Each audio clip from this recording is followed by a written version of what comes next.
ನೋಡಿ ನಾವು ಚಕ್ಲಿ ಹಿಟ್ಟು ಆಲ್ರೆಡಿ ರೆಡಿ ಮಾಡಿ ಇಟ್ಕೊಂಡಿದ್ದೀವಿ. ಅಕ್ಕಿ, ಬ್ಯಾಡಗಿ ಮೆಣಸಿನ್ಕಾಯಿ, ಸ್ವಲ್ಪ ಉದ್ದಿನಬೇಳೆ ಎಲ್ಲ ಮಿಕ್ಸಿಗೆ ಹೊಡ್ಕೊಂಬಂದಿದ್ದೀವಿ. ಇದು ನಮಗೆ ಅಂಗಡಿಯಲ್ಲೂ ಸಿಗುತ್ತೆ ಈ ಥರ ರೆಡಿಮೇಡ್ ಹಿಟ್ಟು.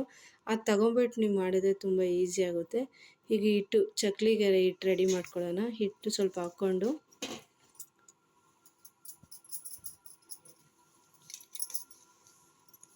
ಕ್ಲೀನಾಗಿ ನಾವು ಜಲ್ಡಿ ಮಾಡಿ ಇಟ್ಟಿರೋ ಅಂಥ ಹಿಟ್ಟು.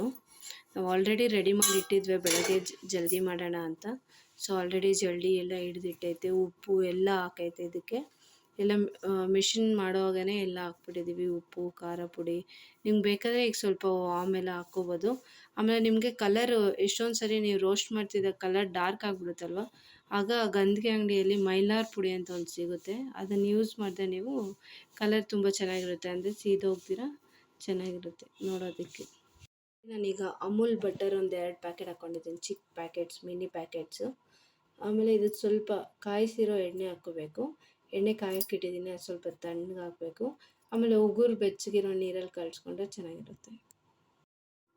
ಈಗ ನೋಡಿ, ಅಯ್ಯೋ ಕೈ ಎತ್ತಿ ಬಿಸಿ. ಈಗ ನೋಡಿ ನಾವು ಕಾಯಿಸಿರೋ ಅಂಥ ಎಣ್ಣೆ ಹಾಕಿದ್ದೀವಿ. ಇದನ್ನೆಲ್ಲ ಫುಲ್ಲು ನೀರು ಹಾಕೋಕ್ಕೆ ಮುಂಚೆನೇ ಹಿಟ್ಟಿಗೆಲ್ಲ ಇದನ್ನು ಮಿಕ್ಸ್ ಮಾಡಿ ಇಟ್ಕೋಬೇಕು.